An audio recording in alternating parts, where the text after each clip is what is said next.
Okay, next I will show you how to do the capital assets pricing model CAPM testing.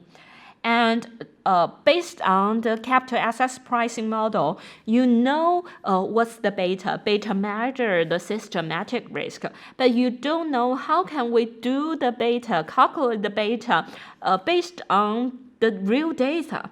So on these 30 stocks, how can we calculate the beta for each individual stocks? And how can we testing whether the capital assets pricing model tracked or it is worked in Chinese market? So how can we do that? You can click CAPM testing worksheet. Let's have a look. On this worksheet, I give you these 30 stocks and minus RF. So remember what's the CAPM. So let's have a look. I have already write down. For the capital assets pricing model CAPM, we have ERI should equal to RF plus the market risk premium, which is ERM minus RF multiplied beta I. So that's your capital assets pricing model. So the first, you can remove the risk-free assets to the left-hand side of your equation. So we can have this equation here.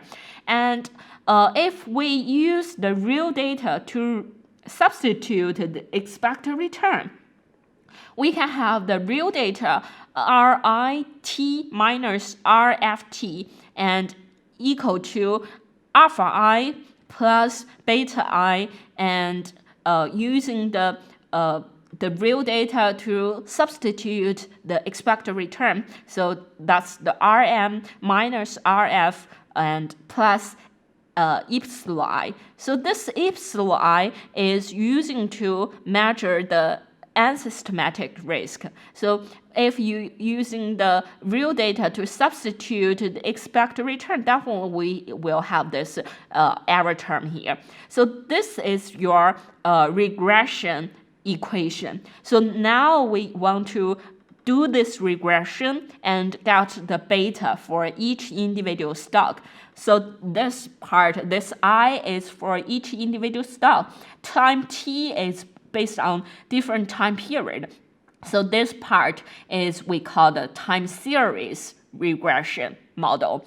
So based on different t, and we can calculate based each individual stock, each one by one. So let's do the 牧原股份 first. So for this equation, remember, if you learn the econometrics before, you know this part is our x.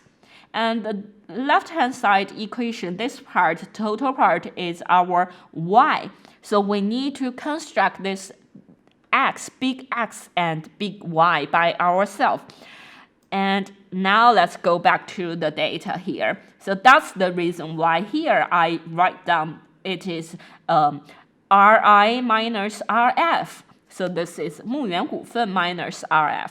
And how can we calculate 牧原股份? That's the return for 牧原股份. So go back to your return and covariance work spreadsheet, select this one, B2.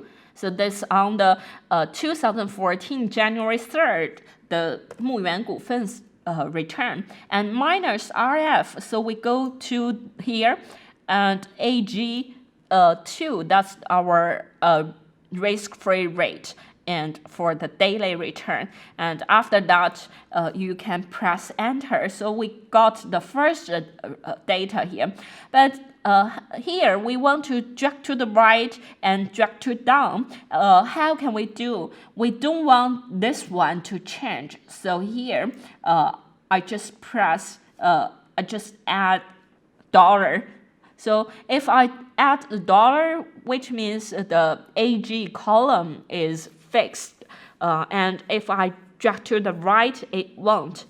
So here, after that, we press enter, drag to the right, okay, and then double click. So we got all the different time period, the stock excess return, and also the market excess return. So all the data we finish here. And the next step, we need to follow the regression to calculate the beta.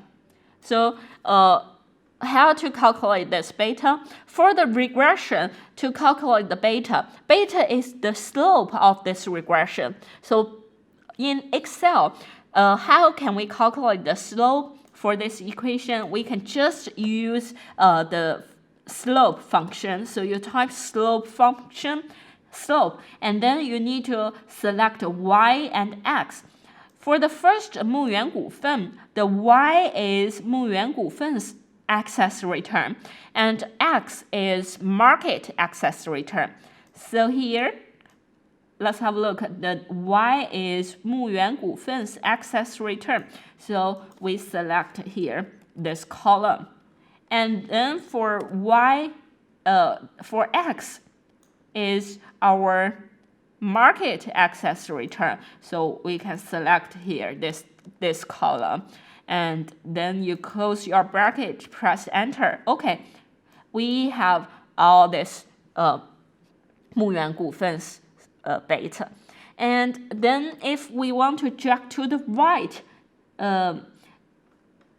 what we don't want to move is here, that column. So we just fix AF, which is our market excess return, because each stocks, they ran the regression, they based on the market excess return here. So we fix that, and then we drag to the right.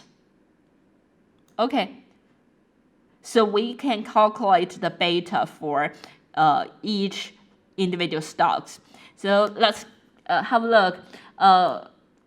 顺心 and 山西汾酒, etc. They have the beta is greater than 1. So 1 is our market portfolio's beta, and that's the aggressive stocks. And for 牧原, 新希望, 茅台, etc., they have the betas less than 1. They have the less risk compared with the market portfolio. And then we can calculate alpha. For this part, this regression, the alpha part is this regression's intercept. So we can directly use the intercept. And then the same, you select y and x, and y is also here, and x is also our market risk-free rate, excess return, market excess return. And then we want to fix the market. Okay. And then press enter, and then drag to the right. So we will get our alpha here. So based on the alpha, all of them are positive. So we have a positive alpha, but a little bit smaller because we use the daily data. And then you can calculate beta square. So for beta square, we can use the beta and square, and then we drag to the right. Okay, finally, I want you to calculate the average excess return for each individual stocks. So you can use average, and then we can select the excess return for 牧原股份, and then we drag to the right. So the average excess return for each individual stock and also the market, we can calculate. So that's the first step. How can we calculate each individual stock's beta? So based on that time series data, we can calculate beta.